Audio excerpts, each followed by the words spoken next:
Hello दोस्तों, स्वागत है हमारे यूट्यूब चैनल रंजन ईडूरन में। आज हम आप लोगों को कक्षा 12वीं के भूगोल के महत्वपूर्ण प्रश्न लेंगे जो एग्जाम के दृष्टिकोण से बहुत ही महत्वपूर्ण होता है। अगर मेरे वीडियो को पूरा देखते हैं तो मैं यकीन के साथ कह सकता हूं कि आप इसमें से 25 नंबर जरूर प्राप्त कर लेंगे।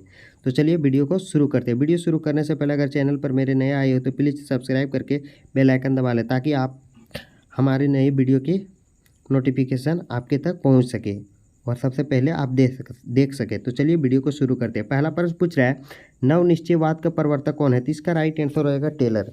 टेलर जो है सो नवनिश्चयवाद का प्रवर्तक है। नेक्स्ट प्रश्न को और देखते हैं, किसने कहा मानव प्रकृति दास है? इसका राइट आंसर हो जाएगा एलन सेम्पुल ने।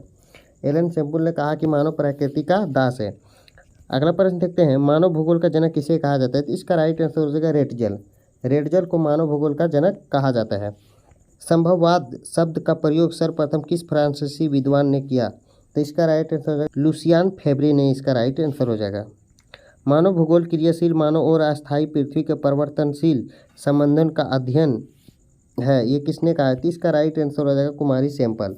कुमारी सैंपल इसका आंसर सही हो जाएगा। रुको और जाओ निश्चयवाद की संकल्पना किसने दी? तो इसका राइट आंसर हो जाएगा ग्रिफिथ टेलर ने दिया। अगला प्रश्न देखते हैं, नीतिवाद के विचारक कौन है? तो इसका राइट आंसर हो जाएगा इनमें से सभी। रीटर भी है, हम्बोल्ट भी है, कांट भी है, ये सभी नीतिवाद के विचारक है। निम्नलिखित में से कौन सा एक विरल जनसंख्या वाला क्षेत्र नहीं है? तो इसका राइट आंसर हो जाएगा दक्षिणी पूर्वी एशिया। दक्षिण पूर्वी एशिया इसका राइट आंसर हो जाएगा। निम्नलिखित में से कौन सा एक प्रतिकर्ष कारक नहीं है? तो इसका राइट आंसर हो जाएगा चिकित्सा शैक्षणिक सुविधाएं हैं। 9 का बी सही हो जाएगा। अगला प्रश्न देखते हैं, किस राज्य में साक्षरता दर सबसे अधिक है? इसका राइट आंसर हो जाएगा केरल। केरल में साक्षरता दर सबसे अधिक है। 11वां प्रश्न देखते हैं, 2011 के जनगणना के अनुसार भारत का जनसंख्या घनत्व था। तो इसका राइट आंसर हो जाएगा 382 व्यक्ति वर्ग किलोमीटर। इसका राइट आंसर हो जाएगा। 2011 के जनगणना के अनुसार झारखंड का जनसंख्या का घनत्व कितना था? तो इसका राइट आंसर हो जाएगा 414 व्यक्ति वर्ग किलोमीटर। अगला प्रश्न देखते हैं, किस वर्ष विश्व की मानव संख्या 6 अरब हुई थी? इसका राइट आंसर हो जाएगा 1999 ईस्वी में मानव की जनसंख्या लगभग 6 अरब हुई थी। नेक्स्ट पर क्वेश्चन देखते हैं, क्वेश्चन संख्या 14, निम्न में से कौन सा आयु वर्ग कार्यशील जनसंख्या का प्रतिनिधित्व करता है, मतलब कि काम करने का योग्य रहता है? इसका राइट आंसर हो जाएगा 15 से 59 वर्ष कार्यशील जनसंख्या है। 100% शहरी जनसंख्या वाले देश का नाम है? तो इसका राइट आंसर हो जाएगा सिंगापुर। सिंगापुर जो है 100% शहरी जनसंख्या है, मतलब कि यहाँ गांव नहीं है। विश्व में भारत का मानव विकास सूचकांक था? तो इसका राइट आंसर हो जाएगा 127। 127 का राइट आंसर हो जाएगा। कौन सा शहर तमिलनाडु का मैनचेस्टर कहलाता है? तो इसका राइट आंसर हो जाएगा कोयम्बटूर। कोयम्बटूर जो है सो तमिलनाडु का मैनचेस्टर कहलाता है। निम्नलिखित में से कौन सा देश विकासशील है? तो इसका राइट आंसर हो जाएगा नाइजीरिया। नाइजीरिया जो है सबसे अधिक विकासशील देश मान्यता दिया गया है। मानव विकास का मापन किस प्रकार किया जाता है? तो इसका राइट आंसर हो जाएगा मानव सूचकांक द्वारा। 19 का बी आंसर सही हो जाएगा। डॉक्टर महबूब उल हक मूल निवासी थे, मतलब कि कहाँ के निवासी थे? तो इसका राइट आंसर हो जाएगा पाकिस्तान। मानव विकास सूचकांक में विश्व के निम्नलिखित देशों में से किसकी कोटि उच्चतम है? तो इसका राइट आंसर हो जाएगा नॉर्वे। नॉर्वे का सबसे अधिक उच्चतम कोटि है। वह व्यक्ति जो एक वर्ष में 183 दिन से कम दिन काम करता है वह कहलाता है? तो इसका राइट आंसर हो जाएगा सीमांत श्रमिक कहा जाता है। इसका राइट आंसर सही हो जाएगा। 22 का बी सही। 22 का बी आंसर सही हो जाएगा। मानव विकास सूचकांक का मान है? तो इसका राइट आंसर हो जाएगा 0 और 1 के बीच। नेक्स्ट प्रश्न को देखते हैं, पर्वतों एवं ऊंचे पठारों पर किस प्रकार की बस्ती पाई जाती है? इसका राइट आंसर हो जाएगा सीढ़ी नुमा। बस्ती में कम से कम कितनी आबादी होने पर अमेरिका में शहर कहा जाता है? तो इसका राइट आंसर हो जाएगा 2500। 2500 अगर आबादी होने पर अमेरिका में शहर कहा जाता है। बस्तियों को कितने प्रकारों में बांटा गया? तो इसका राइट आंसर हो जाएगा 2। इनमें से कौन सा नगर औद्योगिक नगर का एक उदाहरण है? इसका राइट आंसर हो जाएगा मेदिनीनगर एक औद्योगिक नगर का उदाहरण है। निम्न में से कौन सा नगर नदी तट पर अवस्थित नहीं है? तो इसका राइट आंसर हो जाएगा भोपाल। भोपाल जो है नदी तट पर अवस्थित नहीं है। बाकी बात आगरा, पटना, कोलकाता ये सब सभी नदी तट पर अवस्थित है। निम्न में से कौन सा एक मध्यकालीन नगर का उदाहरण है? तो इसका राइट आंसर हो जाएगा पाटलिपुत्र। पाटलिपुत्र इसका सही आंसर हो जाएगा। इनमें से कौन सा औद्योगिक नगर है? तो इसका राइट आंसर हो जाएगा पटना। इसका राइट आंसर हो जाएगा पिटिसबर्ग। पिटिसबर्ग जो है सो औद्योगिक नगर है। सड़क, रेलवे लाइन, नदी, नहर आदि के किनारे पर ग्रामीण बस्तियों का कौन सा प्रतिरूप विकसित है? इसका राइट आंसर हो जाएगा रेखीय प्रतिरूप। रसदार फलों की कृषि संबंधित है। इसका राइट आंसर हो जाएगा भूमध्य सागरीय कृषि में रसदार फल का कृषि किया जाता है। ब्राजील से कॉफ़ी बागान को क्या कहा जाता है? इसका राइट आंसर हो जाएगा फेजेंडा।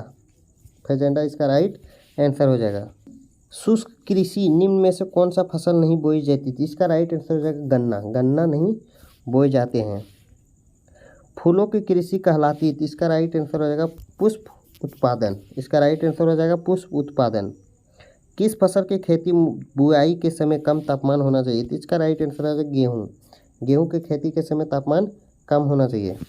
किस फसल की खेती पहाड़ी ढालों पर की जाती थी? इसका राइट आंसर हो जाएगा चाय। चाय जो है सो पहाड़ी ढालों पर किए जाते हैं, क्योंकि अगर इसके जड़ में पानी नहीं आना चाहिए, इसके जड़ के पास पानी नहीं जमना चाहिए। निम्न में से कौन सा एकल कृषि नहीं? तो इसका राइट आंसर हो जाएगा मिश्रित कृषि। ऑपरेशन फ्लड संबंधित है। तो इसका राइट आंसर हो जाएगा दूध से। दूध से जो है सो ऑपरेशन फ्लड संबंधित है। भारत में हरित क्रांति का सूत्रपात कब हुआ? तो इसका राइट आंसर हो जाएगा 1967 और 68 में शुरू हुआ था।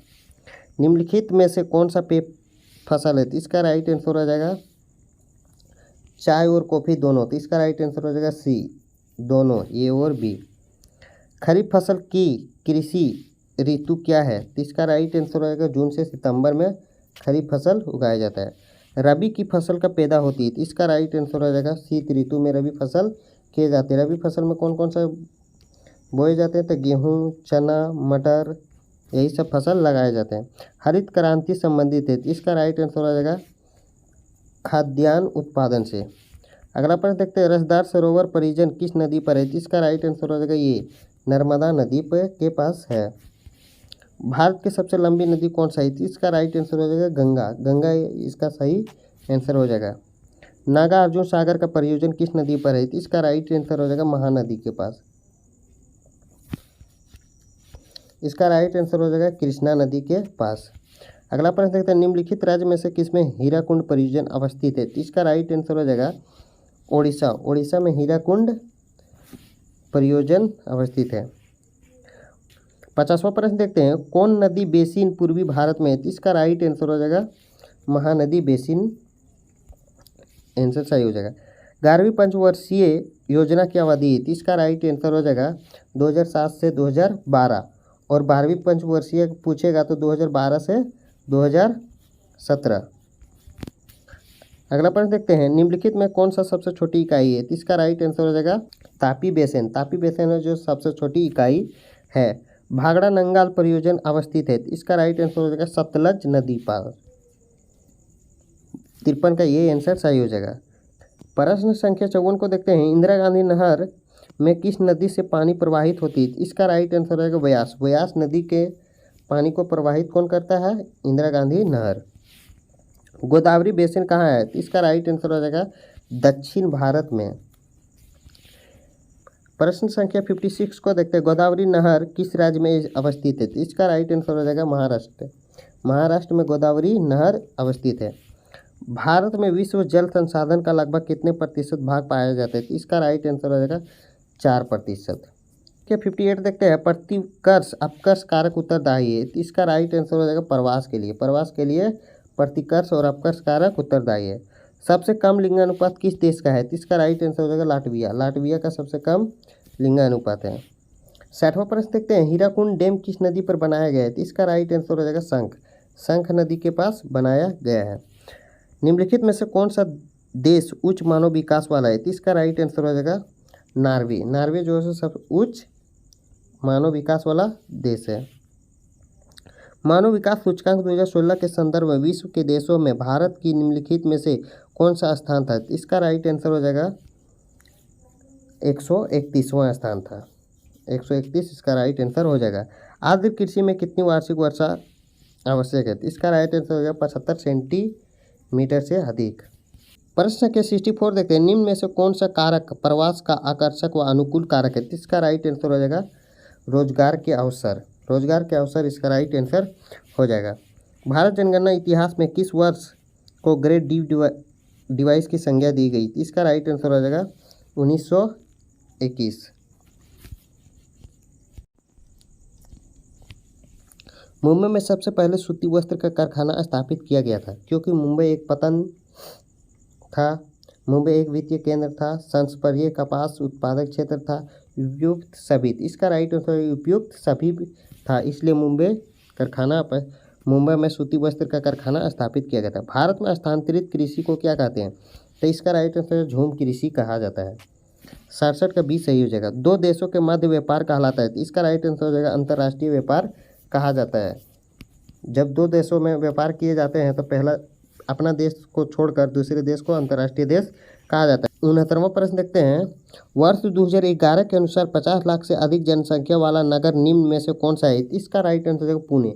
पुणे जो है 50 लाख से अधिक जनसंख्या वाला नगर है। अगर मेरे वीडियो को अच्छा लगा तो प्लीज़ चैनल को सब्सक्राइब करके बेल आइकन दबा दीजिए, ताकि हमारे नए वीडियो के नोटिफिकेशन आप तक पहुँच सके। Thank you.